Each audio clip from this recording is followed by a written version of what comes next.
এই রাখ। শুরু হয়ে গেছে খেলা। আমাদের রোহান ভাই ওর বাবা তিরিং বিরিং করতেছে। উরি ভাই এই ভাই ধরেন ভাই। অনেকেই তো শখ করে অনেক আগেই কিছু গরু কিনে কোরবানির জন্য রাখতে চায়, যে একটু লালন পালন করতে চায় বা কিনে দিতে চাইলাম। আমার হাট থেকে যে কেনা দাম ওইটা দিয়ে দিল, হ্যাঁ। ওর মান্থলি খাবার খরচ আমার মজুরি দিল, হ্যাঁ, শেষ। আর এখানে আমার প্রফিটের তো দরকার নেই, আমি তো আমার মজুরি নিছি। এই মারিস না, এ ধরেন চাচা। আরে বদমাইশ, ইয়ার কি শুরু করছে এখন?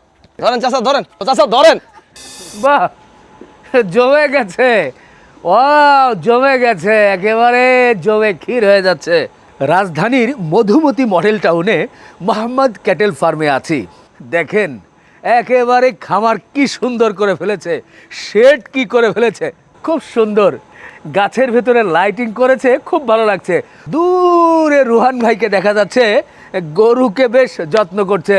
রুহান ভাই, আরে ও রুহান ভাই। সালামু আলাইকুম। ওয়ালাইকুম আসসালাম। ভাই দেখে ফেলেছি, বিশাল সেট করেছেন, এবার জমে ক্ষীর হয়ে যাবে। জি আলহামদুলিল্লাহ ভাইয়া, আসেন, কাছে আসলে আরো সুন্দর করে দেখতে পারবেন। আসছি আসছি আসছি। ভাই কেমন আছেন? আলহামদুলিল্লাহ ভাইয়া, আপনি কেমন আছেন? আলহামদুলিল্লাহ ভালো আছি ভাই। জি। আজকে আপনার এখানে এসে তো মন আরো ভরে যাচ্ছে। বহুদিন বাকি আছে ঈদের, এখনই গরুর পরিচর্যা। আর সবচাইতে বড় বিষয়, আজকে মধুমতিতে আপনার সেই আগের জায়গায় গিয়ে আর আপনি আর নেই, চলে এসেছেন এই নতুন এক জায়গায়। জি ভাইয়া। এটা কোথায় আসছেন বলেন তো একটু আগে। ভাইয়া আমরা মধুমতি মডেল টাউনেই আছি। মধুমতি মডেল টাউনের আগে ছিলাম জি ব্লকে, জি। ওখান থেকে আমরা সরে চলে আসছি হচ্ছে F1 ব্লকে।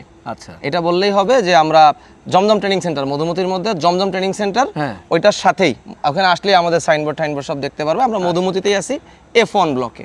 আচ্ছা। তো এই যে গরু দেখছি একটু, এগুলো কি দেশাল গরু? তো হ্যাঁ ভাইয়া, দেশাল। এখানে যা এগুলো আছে কি দেশাল। হচ্ছে এখন? ভাইয়া অ্যাকচুয়ালি আমরা তো এখন শেডটা রিকনস্ট্রাকশন করার পরে হ্যাঁ। এখন আমরা গরু কেনা শুরু করছি। জি। বাট এই 3টা গরু হচ্ছে আমার গত বছরে আমি লাস্টের দিকে বেছে রেখে দিছিলাম আচ্ছা, পালার জন্য, ভালো লাগছিল রেখে দিছিলাম। তো এগুলো রয়েছে, আর গরু কেনা হচ্ছে এইখানে এই শেডে আর 10টার মতো আসছে, কিন্তু প্রতিদিনই আমাদের লোক হাটে গরু কিনতেছে আলহামদুলিল্লাহ। তো মোটামুটি এগুলো আস্তে আস্তে যথাসময়ে চলে আসতে থাকবে, সিরিয়াল বাই সিরিয়াল চলে আসতে থাকবে। আচ্ছা। তাহলে আজকে গরু বেশি নেই? না ভাইয়া, গরু নাই, কয়েকটা গরু।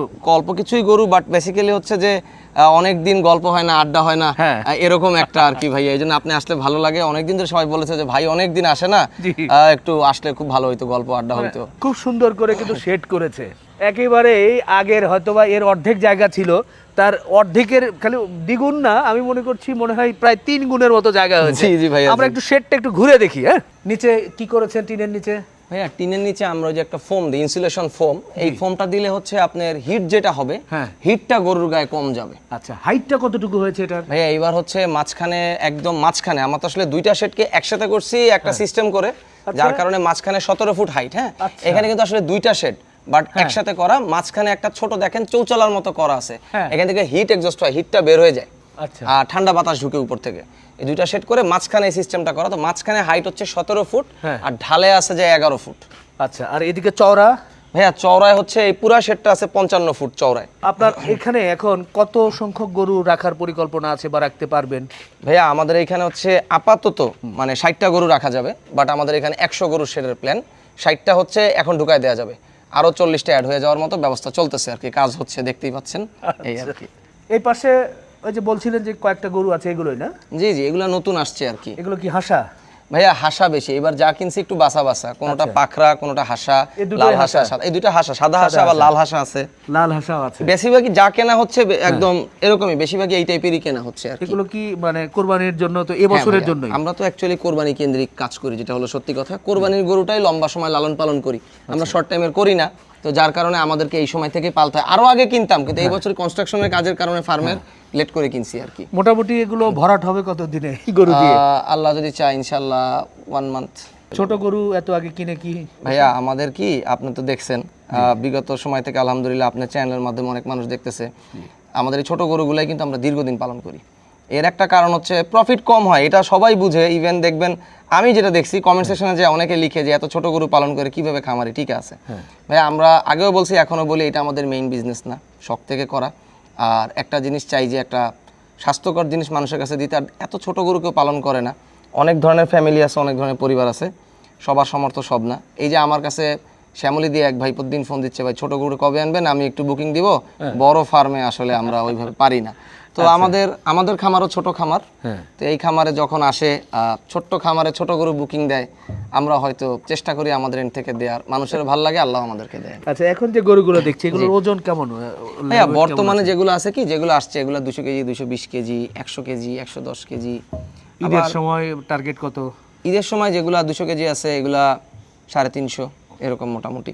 বেশ ভালো লাগছে যে চতুর্দিকে খোলা মেলা, এখানে গরু লালন পালন করলে সুবিধা যে পর্যাপ্ত পরিমাণ আলো বাতাস, আপনি অনেক কিছু থেকে, বিশেষ করে রোগ বালাই থেকে জি মনে হয় একটু মুক্তির উপায় আছে নাকি ভাইয়া? ওইটা হচ্ছে যে আপনার গরু বদ্ধ জায়গায় পাললে, এমনিতে আমরা বাইধা পালি, অত তো বেশি ছাড়ি না। বদ্ধ পরিবেশে পাললে গরুর ঘন ঘন জ্বর আসে, আর যেহেতু আমরা ছাড়তে পারি না, তো বাধার মধ্যেও যতটুকু খোলামেলা দেয়া যায়, খোলামেলা থাকলে বাতাসটা যদি যাতায়াত করতে পারে, একদিক থেকে ঢুকে বেরোতে পারে, এটা একটা খামারির জন্য ব্লেসিং আসলে, আল্লাহর রহমত এরকম জায়গা পাওয়া।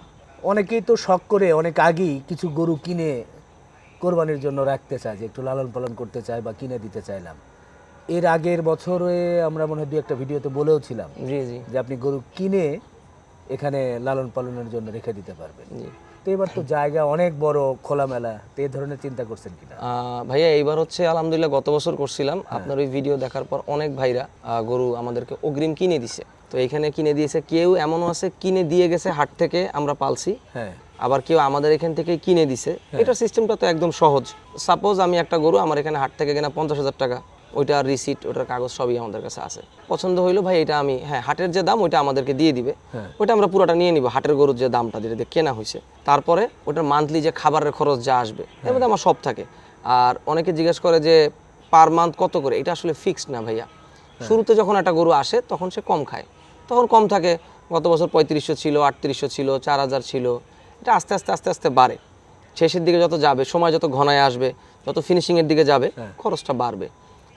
ছোট গরুতে দেখা যায় এটা 4500, 5000, বা একটু এক্সক্লুসিভ যদি ওই রকম হয়, যে ওরকম ডেকোরেশনের গরু, ওরকম ঢঙের গরু, ভাই ওটা অনেকে রিকোয়ারমেন্ট আছে, ভাইয়া একটু পিছন দিকটা জানি নামে বেশি, চুটটা জানি একটু ভালো মতো উঠে, তখন দেখা যায় খাবার কিছু আপ ডাউন করা, কিছু আইটেম চেঞ্জ করা, তার জন্য কম বেশ করা।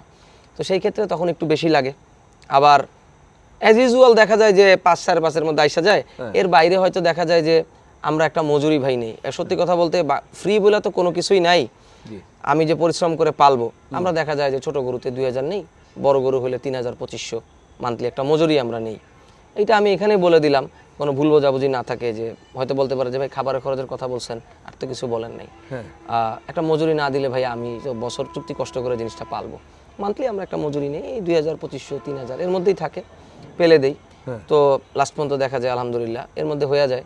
তো এটাতে হয় কি, ওই গরুটায় আমরা এক্সট্রা কোনো প্রফিট করি না, যেহেতু উনি ওই আমার হাট থেকে যে কেনা দাম ওইটা দিয়ে দিল, ওর মান্থলি খাবার খরচ আমার মজুরি দিল, শেষ।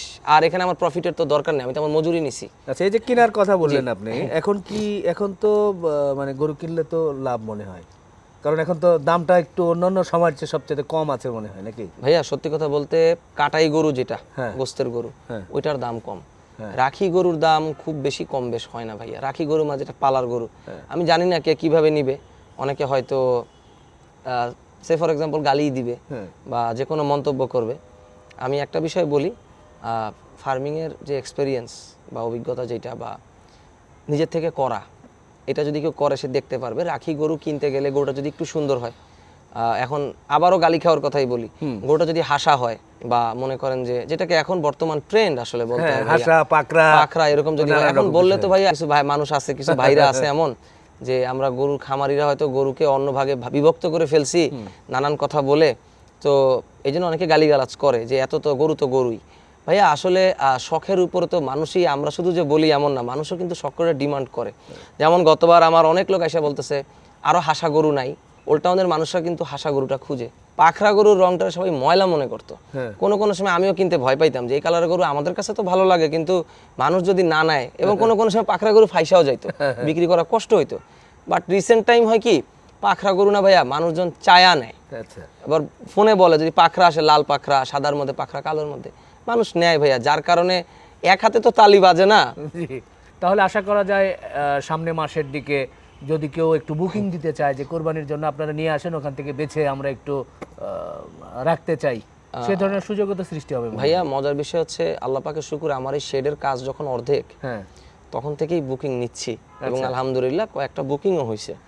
এটা হচ্ছে আল্লাহ পাকেরই শুকর। আমাদের ব্যাক টু ব্যাক কাস্টমার যারা আমাদের থেকে নেয়, ওনাদের অনেকে এরকম থাকে যে শুরুর দিকে যে গরুগুলো আসে ওখান থেকে বাইসা নেয়। আমি বেশ কিছু বুকিং নিছি আলহামদুলিল্লাহ, আল্লাহ শুকুর। এটা কোয়ালিটি বলেন, আমি এতটুকু বলতে পারবো, এখন যদি কেউ মিথ্যা ব্লেম না করে আল্লাহ মাফ করুক, আমাদের গত বছর, এই বছর, তার আগের বছর যারা গরু নিছে, ভাইয়া আপনি চাইলে সার্ভে করে দেখতে পারেন, আমি ওপেন চ্যালেঞ্জ দিব, জি আমাদের মাংসের কোয়ালিটি নিয়ে আলহামদুলিল্লাহ আজ পর্যন্ত আল্লাহ শুকুর কেউ কোনো কথা বলতে পারে না। আমার গত বছর একটা গরু বিক্রি হয়েছিল 4 লাখ টাকা, ওইটা 600 কেজি প্লাস ছিল। সেই গরুটা আল্লাহ পাকের করম ভাই, যে কাটছে আমাদের পুরান ঢাকার এক ভাই, নামটা বললাম না, জানি না নাম বললো পছন্দ করবে কিনা, আল্লাহ ওনার হায়াতে বারাকা দান করুক, চমৎকার একজন মানুষ, আমি ওনার জন্য দোয়া করি। উনি গরুটা কাটে উনি নিজেই অবাক যে চর্বি, একটা 600 কেজির গরু, এটা চর্বি এত কম।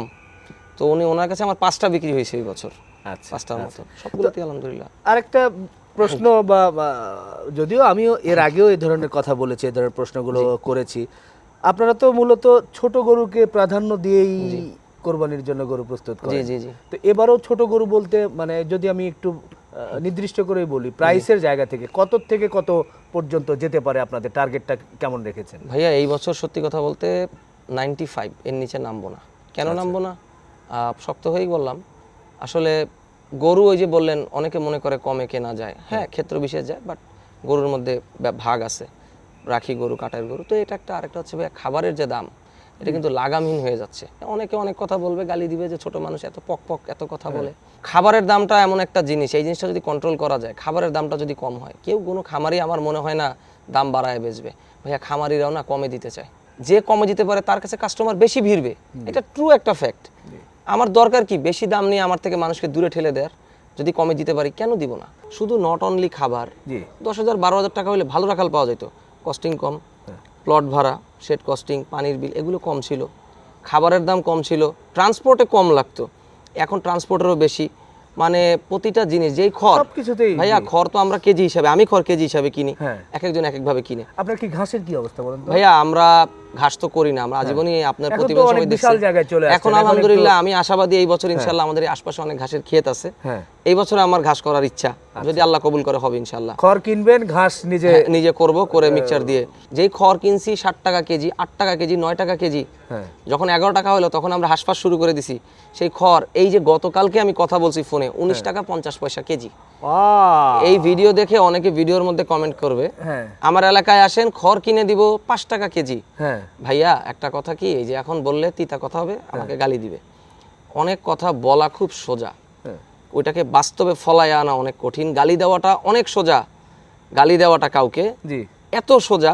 তবে একটা জিনিস কি ভাই আমি দেখছি জানেন, কথাটা বলি, কথাটা আল্লাহ মাফ করুক আমাকে, যারা গালি দেয় সে কি পায় জানি না, তবে যাকে গালি দেয় সে আল্লাহর রহমত পায়। এটার সবচেয়ে বড় প্রমাণ আমার গত বছরের ঈদ। অনেক আলোচনাই করলাম আজকে এখানে, মূলত আপনার এই নতুন জায়গাটাতে আসার উদ্দেশ্য, যে নতুন জায়গায় আপনার কেমন কি চলছে এটা একটু তুলে ধরা। ভালো লাগলো যে আপনার সেই যে আপনি শেড করেছিলেন, এই যে এখানে এই জায়গাটাতে আপনি মূলত কি করতে চাচ্ছেন বা কি হচ্ছে এখানে? ভাইয়া এখানে হচ্ছে ওই যে খড়ের কথা যেটা বললেন, আমরা তো খড়টা স্টোর করি, যেমন অ্যাকচুয়ালি খড়ের দাম থাকে আসলে কম, খড়ের মেইন মাইর হয় ট্রান্সপোর্টে, আচ্ছা আসা যাওয়া 4-5 হাত না, তো খড়ের দাম বাড়ে। অ্যাকচুয়ালি অনেকগুলি খড় একসাথে 7-8 টন খড় যদি না আইনা রাখা যায় তাহলে পোষানো যায় না। আর আমাদের দেখা যায় ছোট খামার, সেই হিসাবে আমাদের একটা মাসে নিম্নে 4 টন খড় লাগে। খড়ের জায়গা করেছেন। আর এই সাইজ গরুগুলো দেখছি ধীরে ধীরে কি বড় গরু প্ল্যানিং এ কিছুটা আছে কিনা? ভাইয়া বড় গরু কি প্রত্যেক বছরই দেখা যায় কি, ছোট তো করি, বড় গরু ডিমান্ড থাকে, আল্লাহ শুকুর বড় গরুর ভালো ডিমান্ড থাকে আমার কাছে। তারপর আমি অত যাই না, তো দেখা যায় গত বছর যেমন 15টার মতো বড় মাঝারি মিলায় ছিল, এই বছর হয়তো একটু বাড়বে, বড় মাঝারি মিলায় হয়তো 20টা আনবো। আর যেটা মানে হচ্ছে ওই যে গরু কিনে দেওয়ার পরে যে আমরা এখানে পালবো, আমি এই ভাইদের জন্য এই বছর স্পেস ছাড়বো। গতবার স্পেস ছাড়ছিলাম 5টা, লাস্টে হয়ে গেছিল 8টা, মানে 3টারও বাড়তি রাখতে হয়েছিল রিকোয়েস্টের কারণে, ওই আপনার ভিডিও দেখে আসছিল। তো এই বছর ইচ্ছা আছে আল্লাহ যদি কবুল করে ওনাদের জন্য 15টা বা 20টা স্পেস দিব। আচ্ছা ঠিক আছে ভাই, ভালো লাগলো, একটু এলোমেলো অগোছালো একটু আলাপ আলোচনা করলাম। জি জি, অনেক লম্বা হয়ে যাচ্ছে, শেষ করে দিই নাকি? জি জি জি অবশ্যই ভাইয়া, জি বিদায় নেই ভাই। জি ভালো থাকবেন ভাইয়া, দোয়া করবেন আমাদের জন্য। ভালো লাগলো। এই মধুমতি মডেল টাউনের মধ্যে আমরা এই মোহাম্মদ ক্যাটেল ফার্মে চলে এসেছিলাম। একটু আলাপচারিতা করলাম। তো আজকের এই খামার দেখে অনেকেই হয়তো বা আরও কিছু পরিকল্পনা করতে পারেন, আপনি খামার কিভাবে সাজাবেন বা কি করলে ভালো হবে, এই বিষয়গুলো কিন্তু কিছুটা রুহান ভাইয়ের মুখ থেকে কিন্তু আপনারা জানতে পেরেছেন। শেষ করলাম, আল্লাহ হাফেজ।